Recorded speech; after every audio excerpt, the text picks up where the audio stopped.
Hey everybody, it's On Screen Off Screen with Josh Conlon and myself. We talk about the things that we viewed this week and how it affect our lives and how our lives affect what we watch. Um, this week, you guys have both double topics. Let's start with Conlon. I All see that right, you've got Gregor on your list. I do. So I'm gonna do this a little bit different than we normally do. I'm gonna give my ratings first and then explain why. Um, Gregor, we've talked in the podcast before whether Gregor or Fablehaven is a better book. Gregor is a good book. Legitimately, it's good. I give it a 7, like a solid 7. It's not one that I want to reread like super soon, but I would absolutely reread it. It's very good. Fablehaven is clearly better, like clearly to me. Um, Gregor is a very enjoyable tale about a boy that falls down like an Alice in Wonderland kind of a well and ends up in a new world where it feels like he's a shrunken person who found that bats and cockroaches can talk and they have their own civilizations, and it's very charming. There's a lot of good to be had in the story and the world is interesting, but I don't know that much about Gregor. I know that he is somebody who takes care of his family and loves his family and doesn't like heights. And other than that, he's just kind of a person that conveys the story to us, and that's really about it. I think Boots actually has more personality, and Boots is my favorite part of this story. Boots and the Cockroaches is very very well done. It's very adorable. It attaches you. I love the princess thing, like the way that the way that she wrote the cockroaches talking to the princess is so well done. Had a lot of character, a lot of personality. There's a lot of good in this story. But the characters are pretty one dimensional, pretty simple, and a lot of times they're just used to convey whatever the story is moving forward. That's not a bad thing, it works for the medium.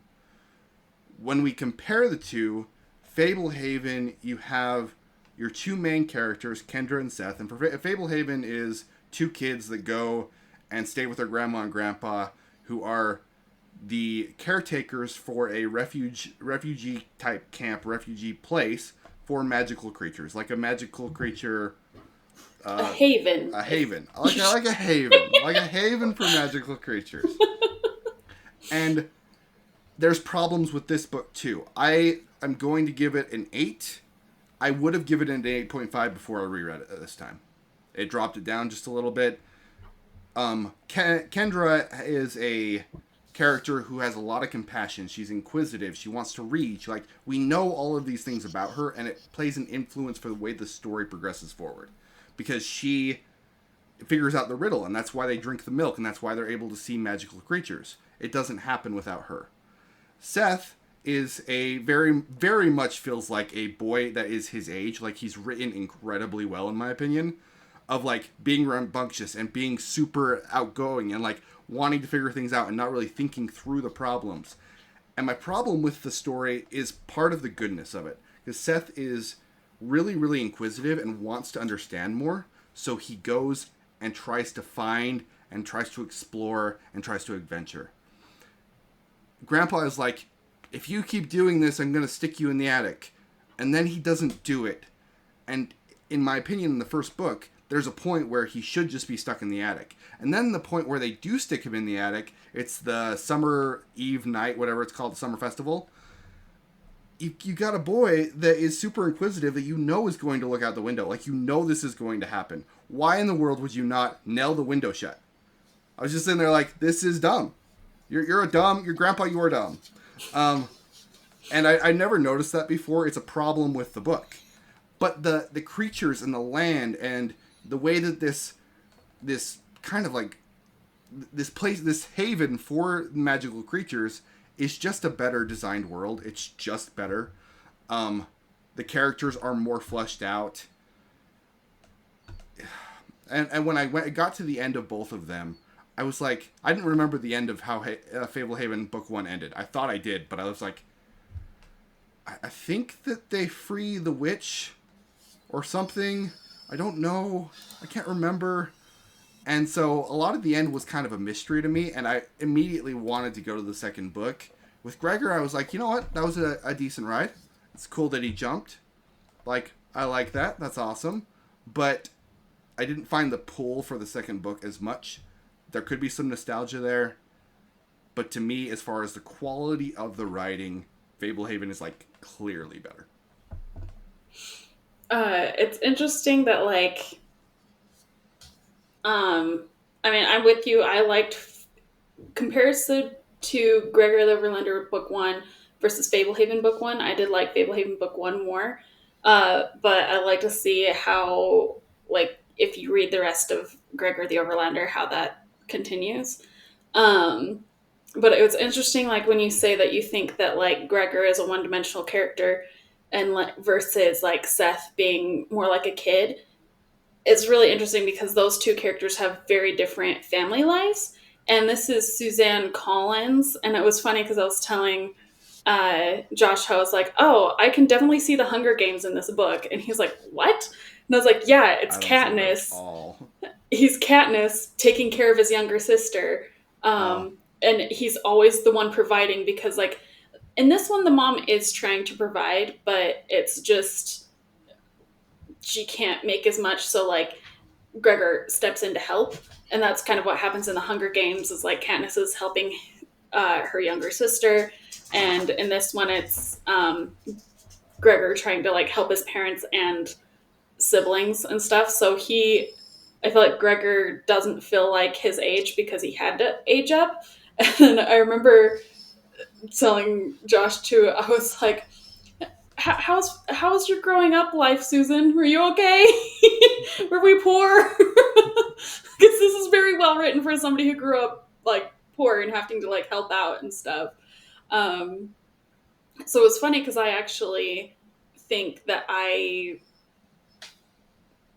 feel like I was more like Gregor, but that's me grown up now relating to Gregor versus like, yeah, when I was younger, I was like, oh, I'm like Kendra. And now I'm like, oh, I wasn't like Kendra, everybody. But, yeah, so I didn't see the one dimension of Gregor because like I definitely saw him like trying to like look out for his sister, and he was usually like shoving off all of his wants and needs to like try to help his little sister. And I feel like the more you read the series, the more you get to know Gregor more because he gets to actually be a kid sometimes ish. Um, but yeah, that's all I'll say with that. Does that make you want to read the second one more? I'm still gonna read the second one. Okay. My plan is to do this for the like both series, book two, book three, and just see how they compare. Because like, I sounded harsh on Gregor. I still think it's an enjoyable read. I really do. Yeah. It's just there are some very prevalent weaknesses in my opinion with that book series. Yeah. Okay, And so I, what about the issues with Fablehaven? There are some. Like I just brought up a major, How about the massive first one. third of the first book you can just skip? How about that? How about the one-dimensional Seth is just going to do stupid thing to progress plot thing? How about that? I don't have any problem with you saying you liked Fablehaven book 1 better. I personally liked Gregor the Overlander book 1 better. I have a problem with you saying the writing is clearly better I think it is because legitimately.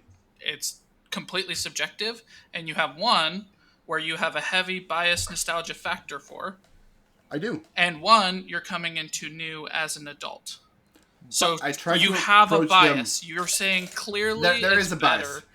There is a Can't bias. I say will that. admit. You're biased. But the world design is better. There is with Gregor the Overlander, like you have the he's a warrior.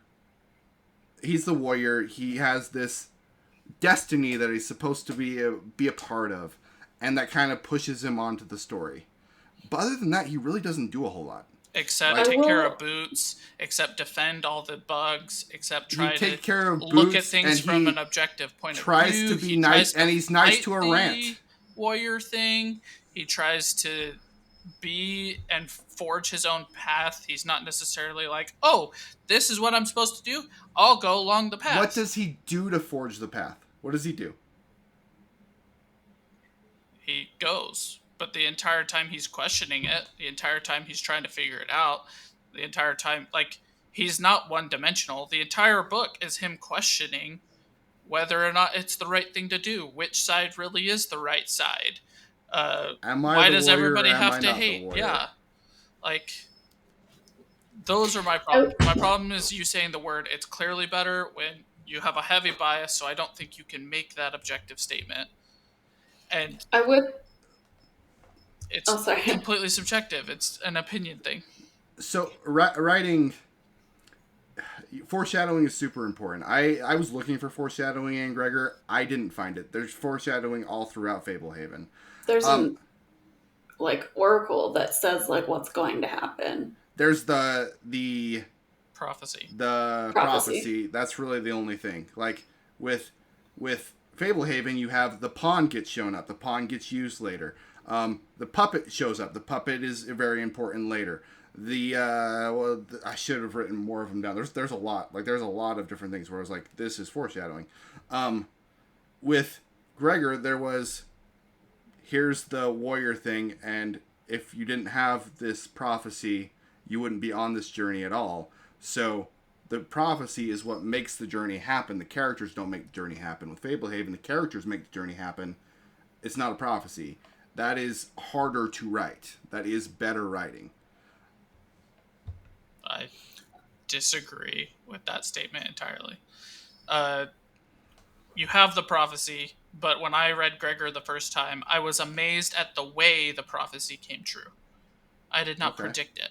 You say foreshadowing is good Hmm? automatically. I say it made predictive boring because everything was told to you before it happened.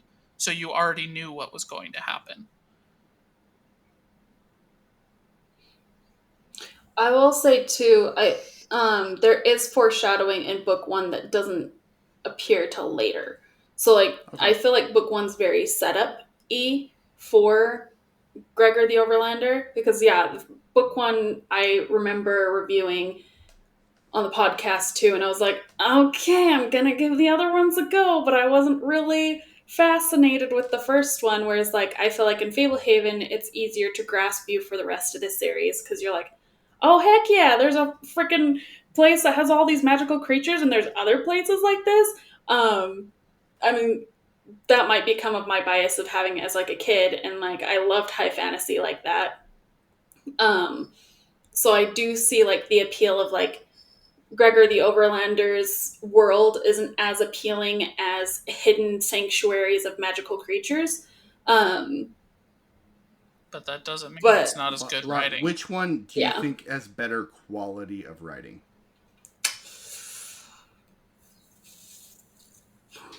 This is not saying Gregor or the Overlander is bad. Just which one has a better quality of writing?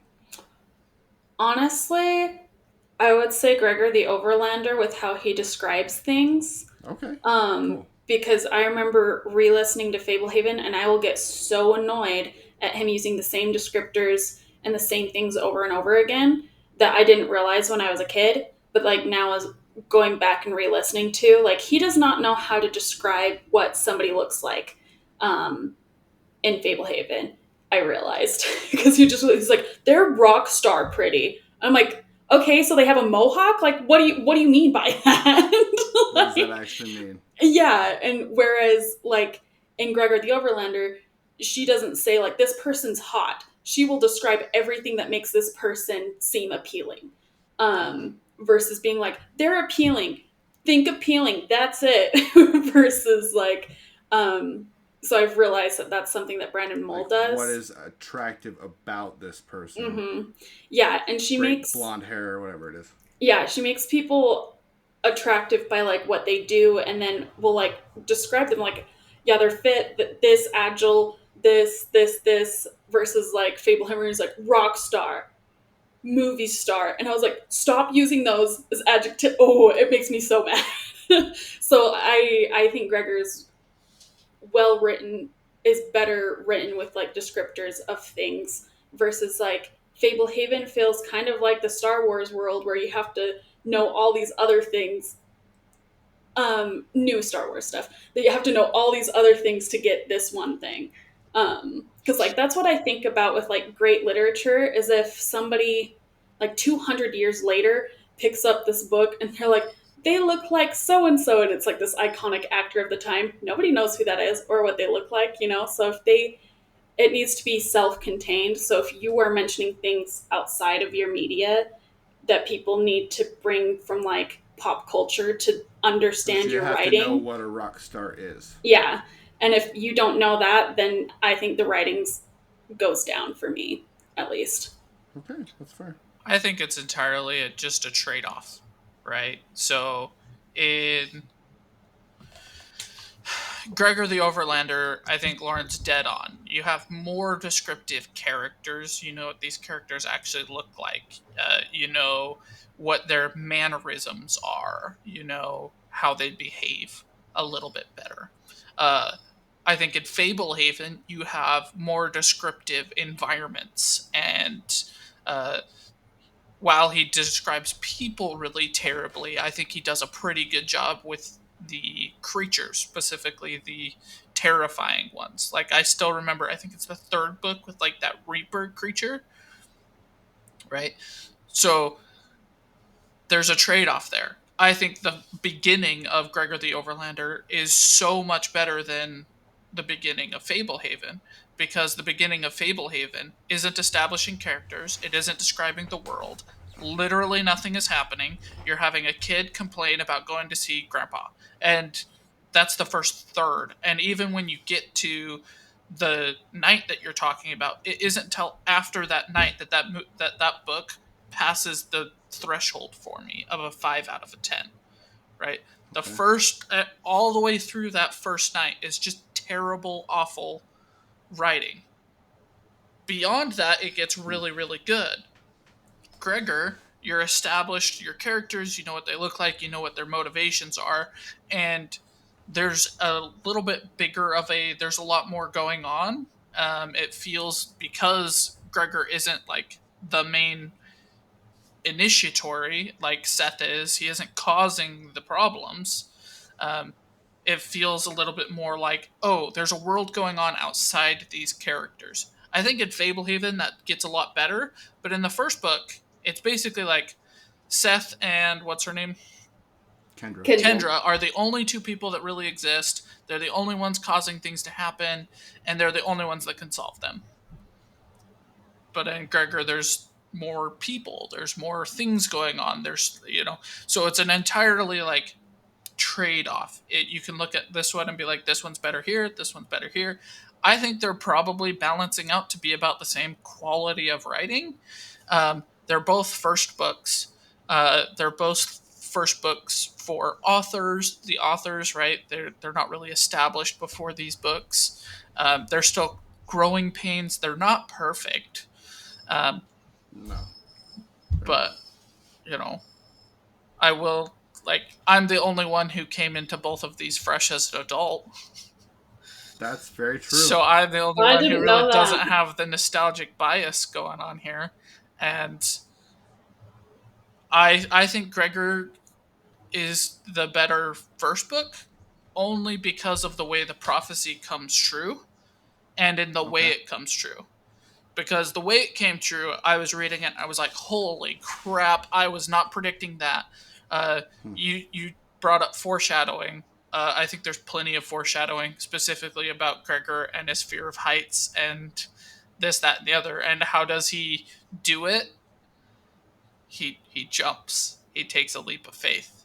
Uh, he he sacrifices himself. Like, I don't think he's as dynamic as maybe Seth is, but that doesn't mean he's a flat one layer character to me.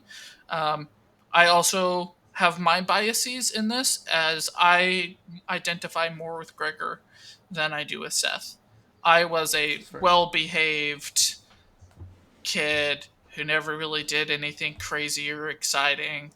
And I Took was care of your constantly siblings. trying to take care of everybody else and be the peacemaker of the family and all that kind of stuff. So I think they're pretty close in quality. I just give a slight edge to Gregor because Gregor's the one that made me be like, oh, I have to keep reading this. Fablehaven was the one where I was like, I have to get through this.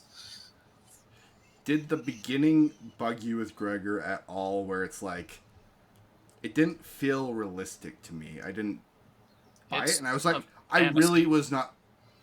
I, but he's jumping into this world, and then all of a sudden he's got like rats attacking him, and it didn't feel like it was that big of a deal. I didn't. I actually struggled with the first part of Gregor. I like the last half significantly better. Kind of the opposite of you, to be completely honest. Because at the very beginning, I was like, he just jumped down a well and he's getting attacked by rats, and he's kind of like, he's taking care of his sister, but he's pretty chill. This feels really chill for what is going on. I don't know. That didn't bother me specifically because of how young he is. Like, Okay, kids just don't take things that seriously, especially if they but don't have bad things happen. he is a serious character. We see that. Like we see that with the way He's still he a talks about kid. Boots constantly He's still a throughout the whole kid. story. That's my whole point. He's more dynamic than you're giving him credit for. He's still But a kid. It feels like it's convenient for when they want to treat him like a kid, and convenient for when they want him to be the adult who's taking care of his sibling. Like it doesn't feel like it blends right. Does that make any sense? Yes, but I think you're looking at that wrong. Tell me what you mean. I think every other character treats him like a kid because he's a kid, but he has been an adult in his mind, taking care of Boots so long that he sees himself as an adult. That does come in later. I'll give you a heads up. Like, that's part of stuff that's going on. But, like, Okay. those are two different things. How other people treat him and how he treats himself or views himself are two different things, right? Like, he views That himself is an adult. He views himself as a caretaker of Boots. But at the same time, he's still a kid. So when he gets attacked by rats and doesn't walk away with a scratch, am I concerned that the writer wasn't like, and he was traumatized by this? No.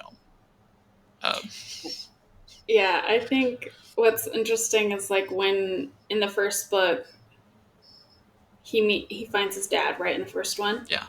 and like when he was saying he's like, yes, I finally don't have to be the one making the decisions, but then he sees like the state his dad is in, and he's like, I still have to make the decision.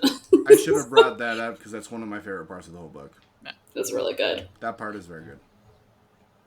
Yeah. Very good. Well, I think we've analyzed these for way too long. Why don't we go on to another? I mean, they're good. I love both of these series. I'm glad we Yeah. got to talk about them. But let's move on to one of Josh's topics. Okay, so my first topic is Aladdin. Okay. The old one, the good one, the one of quality, the one worth watching. Animated? Yeah, obviously. Okay. Um, Just to clarify. yeah. The reason I watched this is a whole new world just kind of like popped into my head. I wasn't Okay. like thinking about Disney. I wasn't like listening to Disney music. And I listen to like rock versions of Disney constantly. And just out of nowhere, I was like, oh, hey, that's a pretty dang good song. So I decided to watch Aladdin. And the whole time I was watching Aladdin, I was thinking to myself, um, it's not underrated. A lot of people love this movie, but I do think it's underappreciated. Um, Hmm. because if you look up like top 10 Disney movies, like Aladdin is like at the bottom or not even on there. Um, sorry. So I decided to make my own list of my top 15 Disney animated projects. Okay. And to not go into very specific detail, honorable mentions Wreck-It Ralph, Big Hero 6. Number 15, Robin Hood. 14, Brother Bear. 13, Goofy Movie. 12, Hunchback. 11, Tangled. 10, Aladdin. 9, Meet the Robinsons. 8, Lion King. 7, Tarzan. 6, Beauty and the Beast. 5, Mulan. 4, Atlantis. 3, Emperor's New Groove. 2, Hercules. 1, Treasure Planet. So I myself put Aladdin at number 10. So it barely cracks my top 10. And honestly, you could switch like 9 through 15 for me because it was all so close and tight knit. And that doesn't even include non just Disney projects, right? That's not including Finding Nemo, Toy Story, Ratatouille. So you have all these different projects. So now I'm just, what do you guys think? That's what I want to ask is, what do you guys think? Is it underappreciated or not? That's an interesting question. I mean, Iago deserves so much love. No, he's a The parrot. foul character. Wait, no. Have you seen like the second Aladdin? Yeah, And Return of Jafar. It's like the yeah, only good Disney sequel that came out of the 90s. I freaking love Iago in the second one. It's hilarious. He becomes even more foul to me, but yeah. He's definitely I more actually kind of like him in that one too. I love Iago. I like Lion King too, but no one else does. But I love Lion King 1.5. I don't think that was 90s. 1.5, I think, was 2000s. Ooh, Lion King though. Speaking of soundtracks, that's I started listening to Lion King and I was like, why didn't I like Lion King for whatever reason was not my top 10 when I was growing up. Like of Disney movies, like I was like, if we watch it, I guess we can watch it. And like now I was like listening to some of the music and I was like, oh my gosh, this is so good. I was like, I just needed to be older to appreciate it. Lion King was crazy to me because it wasn't that long ago in my life where I would have said Lion King was my all-time favorite movie. And it's all the way down at 8, just on my Disney list. I would not have predicted that. But, like, so yeah, is Aladdin underappreciated? I don't think so with people our age, because it's most people that I talk to about this kind of thing, it's one of their favorites, pretty much consistently. But with younger people, I don't hear them talk about Aladdin basically ever, and maybe a little, maybe. Okay, but, like, what about that fact? It's like, I would have predicted ahead of time that Aladdin would have been in my top 5. But when I actually put together my list, it hit just 10. Yeah, for you, it is a little bit. I need to make my own list because I would think it would be my number 3. I don't think Aladdin would make my top 10. Really? Mm-hmm. Wild. If you had to do your top 10 just one. off the top of your head right now, could you? Yeah, do you want me to? Yeah. Do it.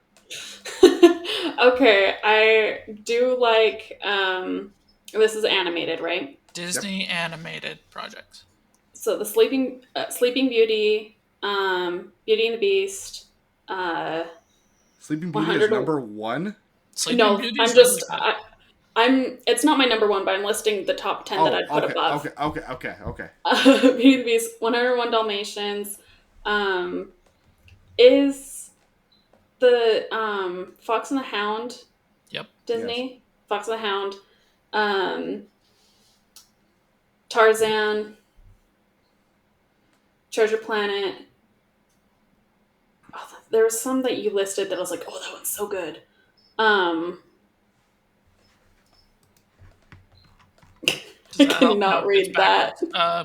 Treasure Planet, Hercules, Emperor's New Groove, Atlantis, Mulan, Lion King, Meet the Robinsons, Tangled, Hunchback, Goofy Movie, Tangled, Brother Bear, Hunchback. Robin Hood, Wreck-It Ralph, Big Hero 6. Yeah, I would put all of those before Aladdin.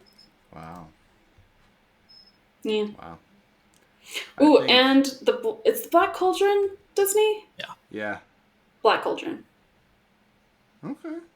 You're the only person that I know that would put Black Cauldron on top 10, and I like that movie. I really a lot. I really like it. I have the book too. I love the books. I love the books so much. Interesting. Mine would be, I think Aladdin would get on there. Beauty and the Beast is my favorite.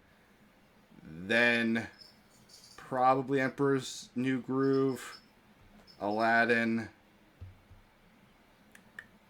Man, that's Tarzan. Brother Bear definitely beats Aladdin. I like Aladdin a lot better than like Brother Bear. I freaking love Brother Bear. Honestly, I will watch that every year. you'll watch it every year. Mm-hmm. Man, I'm thinking about what else is on. What else would I put there? I don't know. I'm looking up a list right now.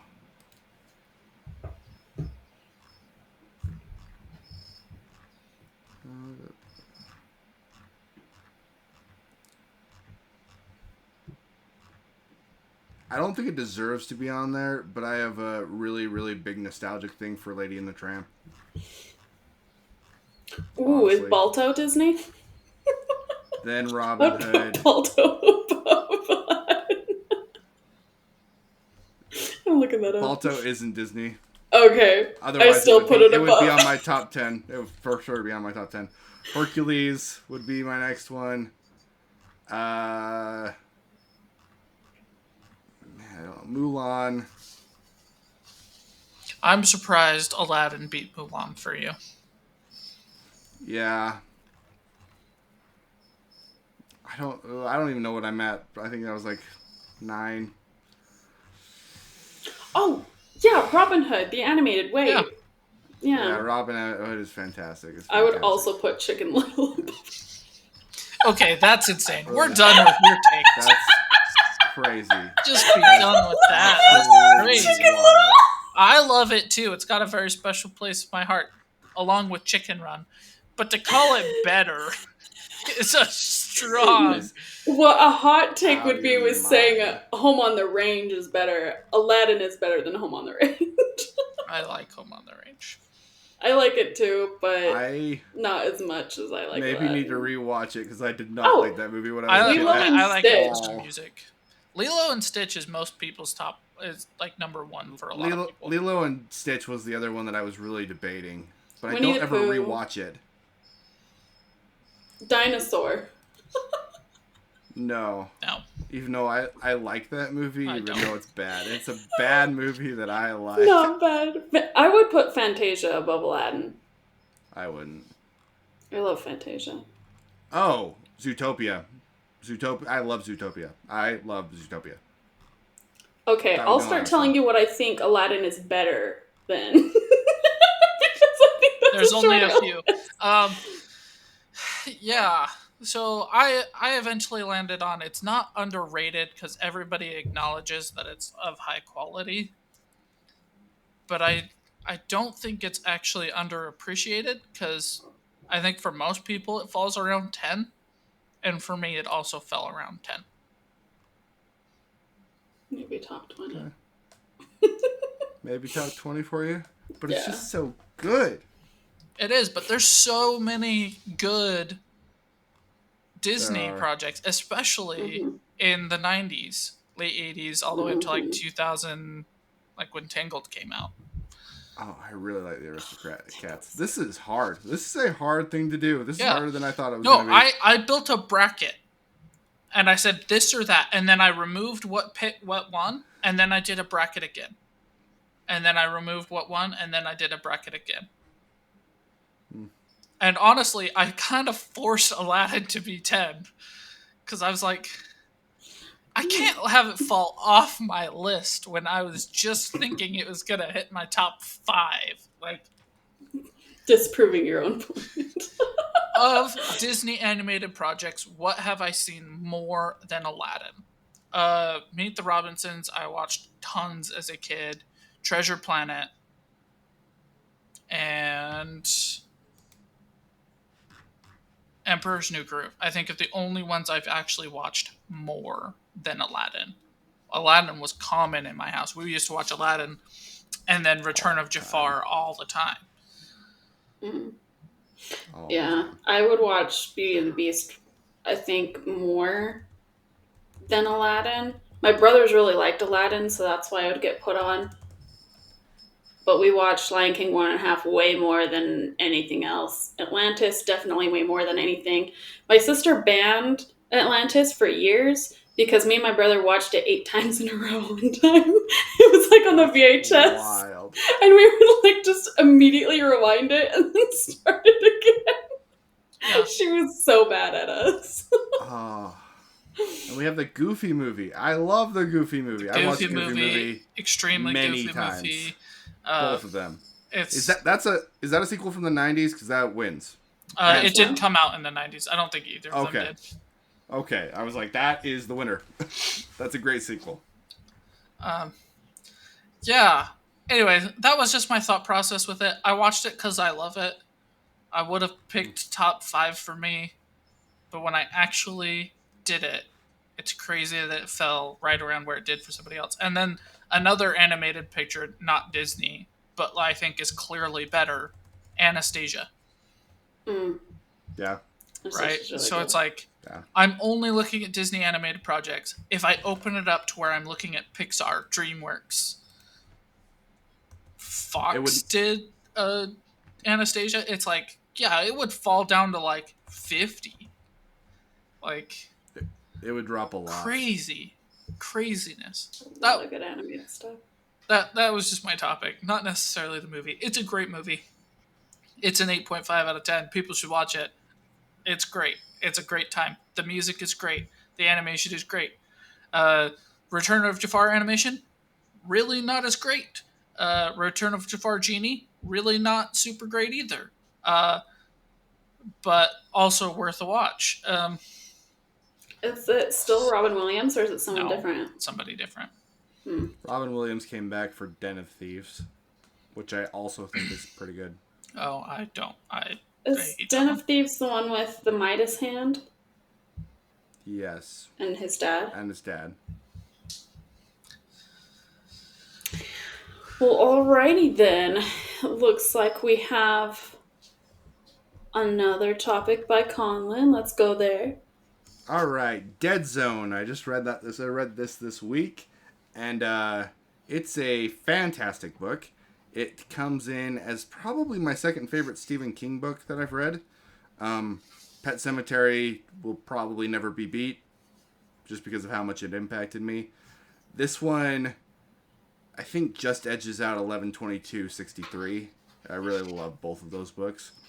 This one is about a guy who he kind of has the world going for him in a good way, and when he's a kid, he gets hit in the head, and it allows him to kind of like judge luck a little bit, and just get this feeling like, I should act on this, and it ends up turning out good for him. But with every single good thing that happens, there's a negative consequence.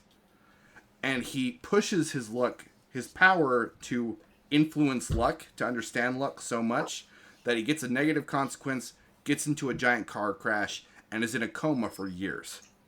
In that coma, they kind of describe it like this ability gestates, it grows.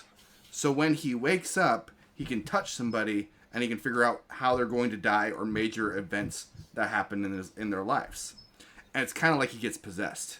I think this would make a fantastic... They made a movie about it. I don't really like the movie. I think this is one that should be remade because it could be really, really good. I think you would like this, Josh, actually. He touches people and then he can see how they're going to die and he tries to save people's lives. But when he touches them, he has like a possessed kind of a feeling, and he'll be like, lightning will strike on the fourth night or something like that. It feels like a possession, but he's just describing what he is seeing. And everybody thinks that he's a freak. I mean, one thing, he's been in a coma for like 4 or 5 years, and he wakes up, so he's got a lot of news reports on him, but then all of a sudden he has these weird abilities. And he's this freak that nobody knows how to completely deal with. And there's these magazines that deal with paranormal things that are trying to just use him to make money. There's magazines that are thinking that he is just a hack, but they like the way that he's hacking everybody, and he's convincing everybody that he's the real deal. And he's like, hey, let's get these suckers, let's get this money. And everybody wants something from him. His mom is this hyper-religious nut who he loves, but she's just complete crazy crazy person whose religious fervor is causing her life to fall apart, but he still loves her. And as she's dying, she asks him, "You're going to hear basically like a still small voice that tells you to do something important. Follow that still small voice. Don't let me down. Follow that still small voice." So in his head, this entire time, he's like, "I don't want this responsibility. I just want to live a normal life. I've lost 4 or 5 years of my life already. I just want to be done." But the pressures of his parents, the pressures of his mom, keep him going forward. Keep him trying to help save these people, even though it's costing him so much. Towards the end of the book, he can't find a job anymore. People are just freaked out about him. And one person gives him a chance to tutor his kid who's having a hard time reading. He helps this kid learn how to read, and right before he graduates, he shakes the kid's hand, gets a vision of lightning striking this building, and all of these kids that are partying burning alive. And he's like, "Don't go, don't go, don't go." Nobody really believes him, but they respect him enough for all the work that he's done that they're like, "Okay, we'll just have the party at the house. We won't have all these kids go there." Lightning strikes the building. The building burns down. Everybody's gone. He knows for a fact that these visions are real. 3 weeks earlier, he's shaking this politician's hand, and he sees this politician's future where he becomes the president of the United States, and he causes major, major wars, and millions of people die. And he knows this is going to happen. It's been proven again and again and again that whatever he does is going to happen. And he asks the question to himself, if you go back to 1939 and shoot Hitler, would you? And he contends with this. Like, it's not easy for him. He contends with this for months. And then he listens to his mom, who is dead now, and says, "You have a still small voice that's guiding you where you need to go." So he decides to go and pull the trigger. And it had me asking a question a lot, like, is it okay, like, if you could go back to 1939 and shoot Hitler, would it be right? And I don't think it is. I think somebody has to commit violence before you can commit violence against them. But he deals with this question of, this feels like my life purpose. My life purpose is to stop this guy from all the atrocities that he's going to do. So is it right to pull the gun? Even when he's at the place where he can pull the trigger, he is still like, I don't know if this is right. And the contention that he has within himself is so well written. Stephen King did such a good job with that aspect. Even at the very end, when he's about to pull the trigger, the delay of, is this correct, is the reason he misses the shot. And it is done incredibly well. And it had me think about, like, what is the right thing to do? What is the right person you want to be? How do you deal with violence? How do you deal with all of these hard questions that plague our society? And it's done in an incredibly thoughtful way. The ending is extremely satisfying to me. That's not normally a case with Stephen King. It's a fantastic book. If you like his stuff, you should read it. So with his other predictions, like that kid going to the party and stuff, he couldn't stop that kid from going to the party? He did stop the kid from going to the party. So that's why he believes that if he pulls the trigger, he can stop this guy from becoming the president. Because he stopped all these other people from dying. There's a part where he's recovering in the hospital, and one of his nurse touches him, and he's like, "You need to call the fire department right now. You left the oven on, and your curtains are currently burning. Like, it's happening right now." I always turn off the oven. It's not a big deal. I always do it. "No, you need to do it now." And he saves the house from getting burned because it's burning currently as they're speaking. So is it anybody who touches him, he sees their future, or like? That's one of the things I don't like about the book, is it's very, when it's convenient for the story, is what it feels like. Because there's sometimes where he touches people, it's not a big deal, and then there's sometimes all of a sudden it's a giant inspiration and he sees something super important. It's one of the weaknesses of the story. Did you rate this book already? I'm giving it an 8.5. It's a very good book. Okay. I will read it. You won't read it? No. Ah, dude.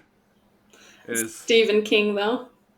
very, very, very good. The writing is impeccable. It's just good. Why wouldn't you read it? Been there, done that. What do you mean? Oh, with that the story's psychic... been told and retold millions of times. I've wondered that. Like, is the psychic thing from this? And I looked it up. It's actually from something from 1879. It's like a old newsreel. That's where the first psychic detective shows up. And I wondered how big this was increasing that kind of story to the broad audience. It's not about that for me. It's like there's an entire Disney Channel show based on that premise. That's called So Raven? That's So Raven. There's a fantastic Tom Cruise movie that explores that process as well as a lot of other ideas and stuff, and is only an hour and 20 minutes. It's not a very long movie. It's called The Minority Report. It's fantastic. I literally was looking into more stuff like this, and I was going to be one of my suggestions for our I next love The shared Minority topic. Report. I think it's a fantastic I've never seen movie. it. A lot of people don't like it. It does deal with a lot of stuff, namely that's the big thing is these children are born with the ability to see future deaths, and Tom Cruise is a part of a government agency that goes out and prevents crime from happening before it actually happens. And Tom Cruise has to deal with that same process of, is it okay if they haven't actually committed the crime to stop them from committing that crime, or prosecuting them for a crime they didn't actually commit because we stopped it from happening. There's some other things that they deal with, specifically with like how the kids are treated and the way that they use their abilities and all that kind of stuff. And I think it's fantastic. And again, it's like an hour and a half movie. So I'm not going to read a 12-hour book to get the same chunk of part of a movie that I already really like. I already have too many books to listen to. I like Stephen King. I like his writing. I agree with you. His endings usually fall flat. Fairy tale is the biggest thing with that, because like the first half of that book is so good. So good. It's just, yeah, I've already got so many books on my to-read list. This one that explores that moral thing. I'm like, I watched That's So Raven as a kid. I've got Minority Report. I know. I don't need to read a whole bunch out. I don't have it figured out because I do think that the answer is complicated, right? Like, you have to ask the question: is it okay? You say no. You can't stop somebody. You can't kill somebody before they've committed violence, right? But if you this is an extreme example, but if you narrow it down to a very personal thing, right? Let's say Lauren is standing by the side of the road, and Conlon, you have the ability to shoot somebody who's trying to kill her, right? Would you do it? So, Let me yes, die. because they're already trying to commit the violence. They didn't commit the violence, right? And I get that that's a very like specific thing, right? But it's there. You said they have to commit the violence first, right? You know Hitler's going to commit the violence. You just unlocked a childhood memory of mine. This sounds very I don't want to know. that. We're going to move on. I don't want to know what childhood memory that unlocked. I don't want to hear it. We're staying focused on Hitler, something that's probably a little bit more positive. Right? Like, Hitler's going to commit the crime. You could. There's a window where he doing the crime. Where he initiates it, that you could kill him before he actually does it. Does that make it okay then? That is interesting. Like, when is the okay moment? Yeah. Because I would say, like, Lauren's getting currently, like, someone is currently trying to stab her. I would say that's an okay time to shoot them in the face. But if they were just writing up plans to stab Lauren, I don't know if that's okay to shoot the person. Well, it's not. It's okay to shoot me then. There's so It's much okay to shoot do. Lauren as soon as he's making the plans. We can just shoot her. Right? But like Hitler, as soon as he becomes the leader of the Nazi party, he's essentially planning on taking out the Jews. He's working it in. He's spreading Jew hate. Is it okay to shoot him at that point? That's one of the interesting things about this book, because he brings up this guy is going to become president, and the only time that I'll have available where I could actually get to a point where I could shoot him is when he is not that big of a deal yet. So his security is not even close. I think we should table this discussion until you have read all of Gregor the Overlander. And then we should come back to this discussion. We should come back to the discussion of Hitler after Gregor. Yep. Yeah, no, because Josh and I had a mini conversation like this after I'd read it. So now I know you don't listen to the podcast, Colin. So I didn't listen to that episode on purpose because of the next episode when I review your two things. I didn't want to be influenced. Yeah, but it's yeah, I think we should table that because I feel like it's gonna pop back up. It is. With that. Great. Okay. Yeah. Okay. Yeah. So, all right, and with that, let's go to Josh's second topic. This is a simple little topic. I watched Crazy Stupid Love, and then Emma Stone, so I jumped in and I watched Easy A. These are two fantastic rom-coms. They're absolutely amazing. You guys should watch them. The only other real thought I have to share is it's crazy how the best friend in Easy A, who's the gay guy, is also the high school best friend of Hilary Duff in A Cinderella Story, like 8 years prior. He plays the same role 8 years apart, both in high school. That's kind of crazy. That is crazy. Easy A, where the dad, she has like a black brother who's adopted, and they're like, oh, well, we're early bloomers. He's like, that doesn't matter to me. I'm adopted. And the dad like slams his fist on the table. He's like, who told you? Yeah. Yep. So funny. Those are the two funniest parents, I think, in rom-coms for me. Those are great. There's also How to Lose a Guy in 10 Days. Those are the two contending parents for me. Yeah. I love that actor that plays the dad. But yeah, I really like those. I think the cast in both these movies is fantastic. Everybody gets a 10 out of 10. Crazy Stupid Love has one of the best twists in any rom-com. Oh, yeah. Maybe I need to watch Crazy Stupid Love again, because I like Easy A. I watched it way, way later than it came out. Like, way I later. did too, yeah. But Crazy Stupid Love, I didn't like that much. I've only seen it once. I love it. I think it's fantastic. It's funny. It explores multiple different relationships and multiple different things. It's the first one that deals with cheating and getting past the cheating, but still has consequences. Right? In so many shows, they either undermine the cheating and be like, oh, it was no big deal, and they move on.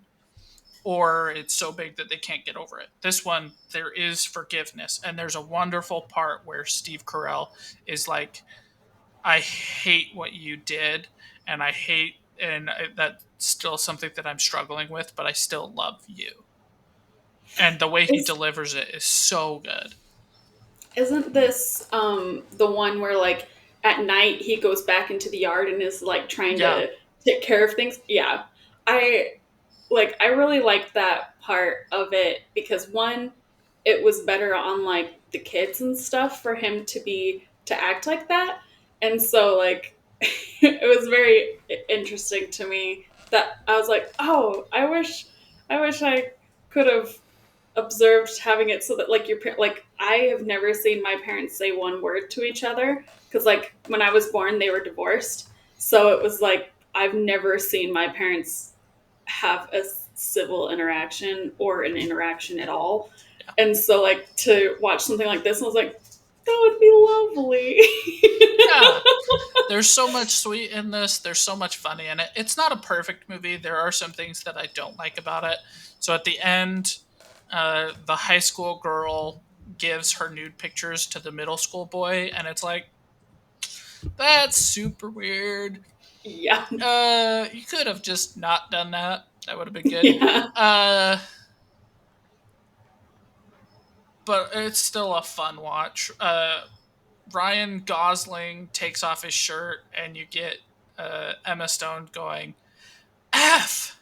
It's like you're photoshopped, and it's like you have a fun time with it. She gets like super wasted, and she's like, I know the PG-13 version of this is you're gonna be all sweet and just tuck me in, and I'm gonna pass out. Nothing's gonna happen, but I'm gonna be crazy, and we're gonna bang. And he's like, "Do we say bang now?" And she's like, "I do. We're gonna bang." And then the PG-13 thing happens, and they sit and they talk and they bond. And Ryan Gosling figures out that like, "Oh, hey, this feels a lot more fulfilling than just being a douchebag boy," and all that kind of stuff. Like, there's a lot of layers to this movie. There's so many good morals.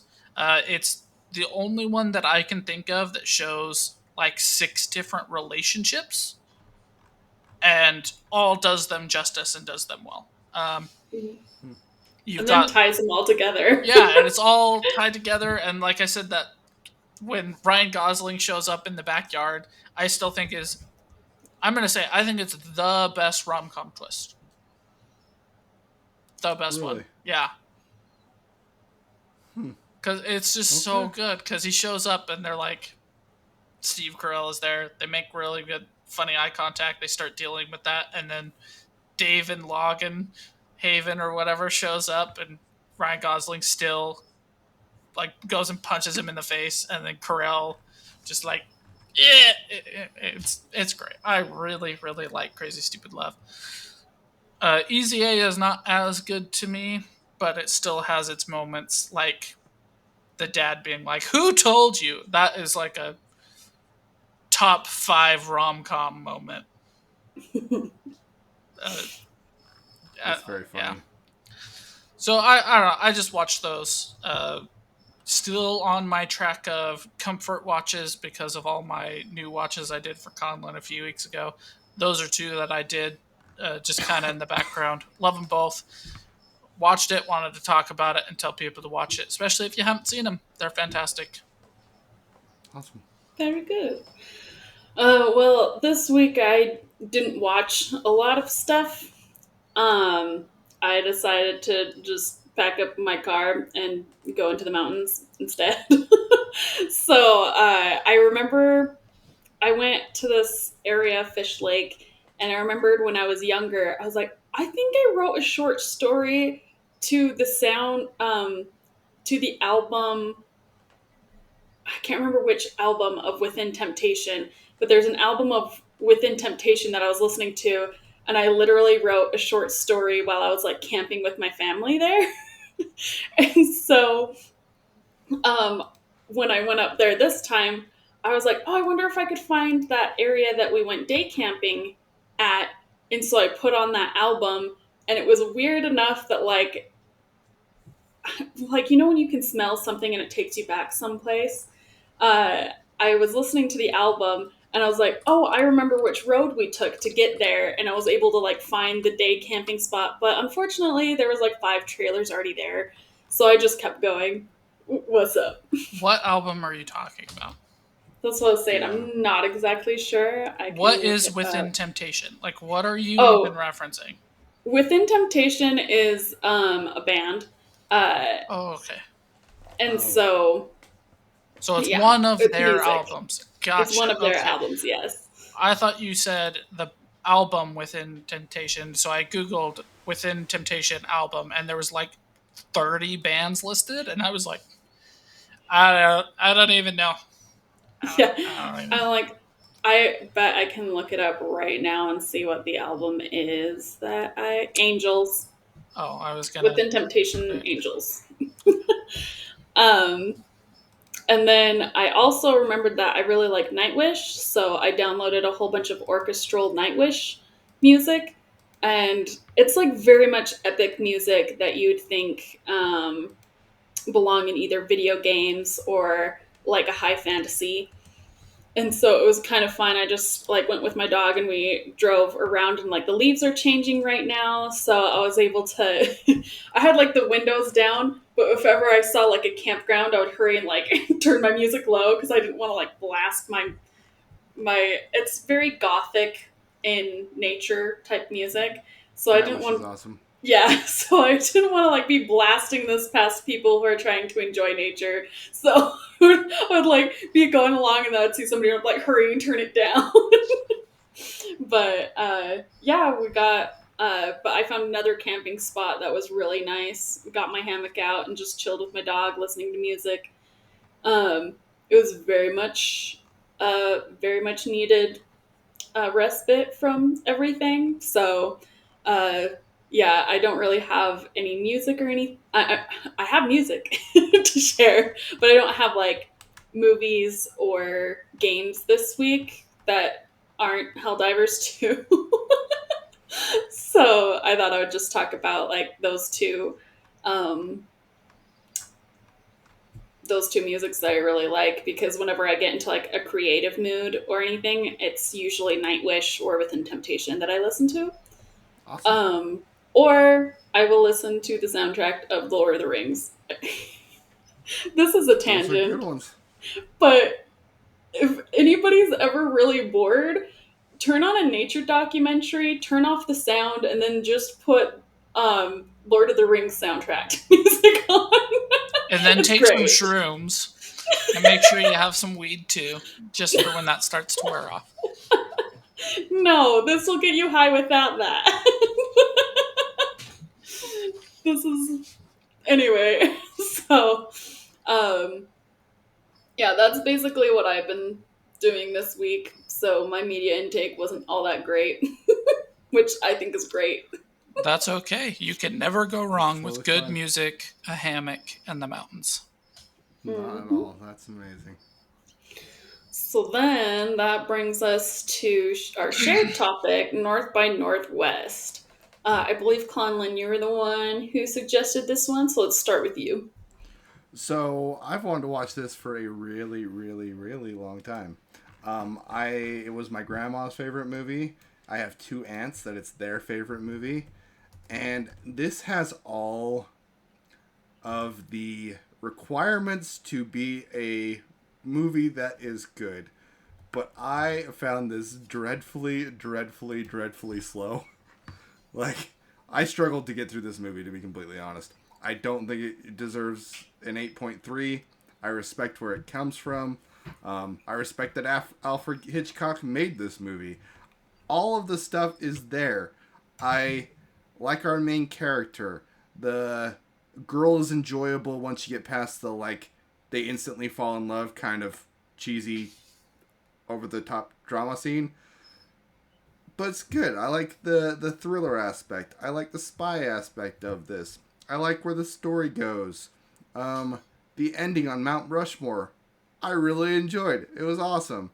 But for some reason, the entire time I was like, this is taking so long. This is only a 2 hour movie? How is this a 2 hour movie? This feels like a 4 hour movie. We're still watching this. It felt so long to me. But I should like it more than I do. That's kind of my review. It is wildly ranked among the greatest films ever made. Yeah, it's So, super high. It has an 8.3 on IMDb. And it was a 7. I don't regret watching it, but it was so long. It felt so long. all right, Josh, what did you think? Was it long for you? It was excruciatingly long. Now, I will say this: it is not as long as the Pride and Prejudice. That's 4.5 hours. Uh, but I tried watching this 3 times. I did not get to the ending because I kept falling asleep. Did I start watching this movie necessarily tired? No, I did not. But I would start watching it and pass out and wake up and go to where I last remembered and start watching and pass out. And then go to where I last remembered and start watching and then passed out again. I think Conlon's dead on. I think it has a lot of elements to make it a really great movie. It just doesn't connect. It doesn't hit. It's extremely slow. And for me, the thing that really breaks this movie is it's 2 hours. It should be 45 minutes with the amount of content they have. Uh, I'm just guessing they can cut out an hour because that's what it feels like. Um, but there's still unanswered questions, and there's still things that just kind of like happen, and you're like, how did they know that that's where they would be? Uh, how did they That's fair. know, or why did they pick that guy out to be the spy? Like, why did they pick him? I get that they did, and if you But accept why? that premise, you can continue watching this movie. But it never answers. Maybe it does in the last 5 minutes. I don't know. But it never It really doesn't. answers the question as to, like, why him? Why did they pick him? Why did this all kind of initiate? How did they keep finding him? These are all questions that are never really answered. And it's like, how is this movie as long as it is? And why does it feel so long when I like the characters? The music is good. The way the characters talk feel good. I don't want to say the writing is good because clearly that's the problem when it feels super long. But like the way the characters all interact feels unique, and you never be like, oh, that character would never say that, or that feels very out of character for that person. It's all just like it all should be there as like a really great spy movie if you just answered a question. And why does it feel so long? Like I can't I even don't answer the know. question why it feels so long because it really isn't. It's just 2 hours. The Yeah. movie is going the entire time. All these crazy things are happening, but I'm just But it still just like, oh, ever. I'm so. How do people stay awake through this movie? I don't know. I'm giving it a 4.5 because that's the longest 2 hour movie I have ever seen, and I would rather watch Black Panther. You know what, Josh, you're right because I was. It felt like an eternity. Yeah, I I can't give it a 7. I can't. I don't regret 4.5. watching You're it right. either. I really I don't. but I don't. I'm so like grateful that I get to be in on the reference because North by Yeah, Northwest is referenced all throughout media. They reference it in constantly. How I Met Your Mother and House and like tons of different places. So I get it now. Will I ever rewatch this again? No. Would I recommend people watch this? Not really. Would I rather watch Black Panther? Yes. So I'm going to change mine, actually. I'm going to get a 4.9. Because, like, I feel like a I think that's fair. 4.5 is too low because I could see all the good It that's in it. deserves more It than that. deserves Like I more, want to give it like but a 6, but it's just it's the it's so longest 2 hour slow. movie ever. Yes, genuinely, there were 45 minutes left, and I was like, "How? I'm playing a game right now, and I am bored out of my mind." Okay, Lauren, finish us off. Tell us why we're wrong. No, you're right. I slept through most of it and woke up when they were at Mount Rushmore. I remember Josh was like, "Well, do you want to fall asleep?" He didn't tell me which one of our shared topics was gonna put me to sleep, and I started this one this morning because I woke up and I was like, "Okay." Started it, and like the first bit where they have like the credits at the beginning, I kind of like was dozing off a little bit, and then as soon as I could hear like people talking, I was like, "Okay, I'm paying attention." And then I just remember waking up and he's like, the one guy's talking to the other guy with the gun behind his back as they reveal that the one girl didn't kill them because it's blanks in the pistol or whatever. That's where I woke up, and then I watched the rest of the movie and I was like, I thought this movie should have already been over because I thought I slept for a while. I did go to Mount Rushmore. I fell asleep when he got shot. That's where I fell asleep. Okay, that's So why. there to the end, I have no idea. I knew it was blanks because that's super predictable, but like I don't remember anything that actually happened after that point. Yeah, it was, I think, yeah, it was, I kind of, it was very cheesy. Like, it was supposed to be high stakes.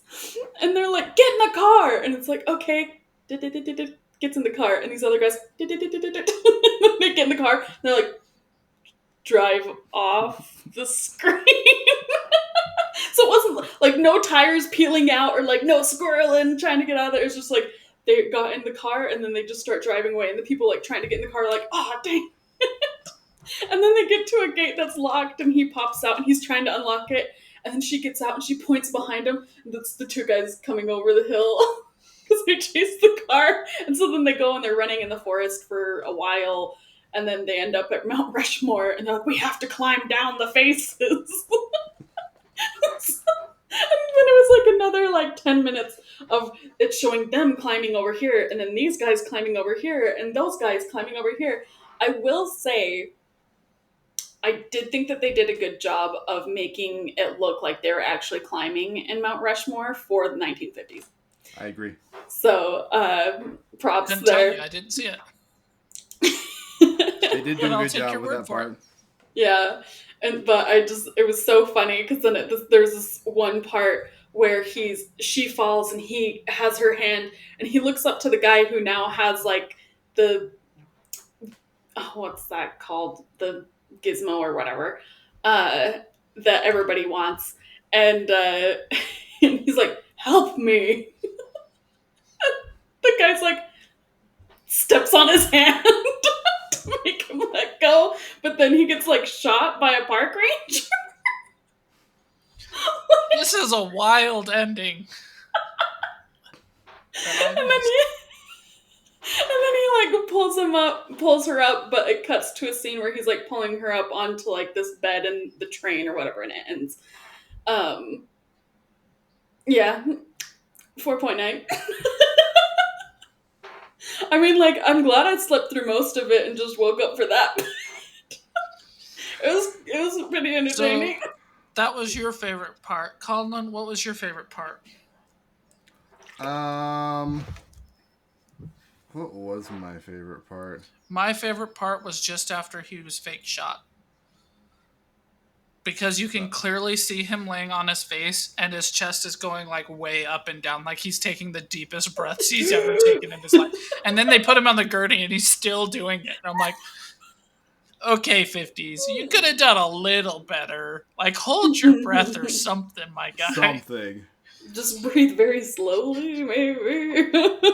I like the first time that they're on the train and they're like flirting on the train. I actually enjoyed it. And she's like getting everybody to go away and you're figuring out that maybe there's more to her. I like that part of the movie.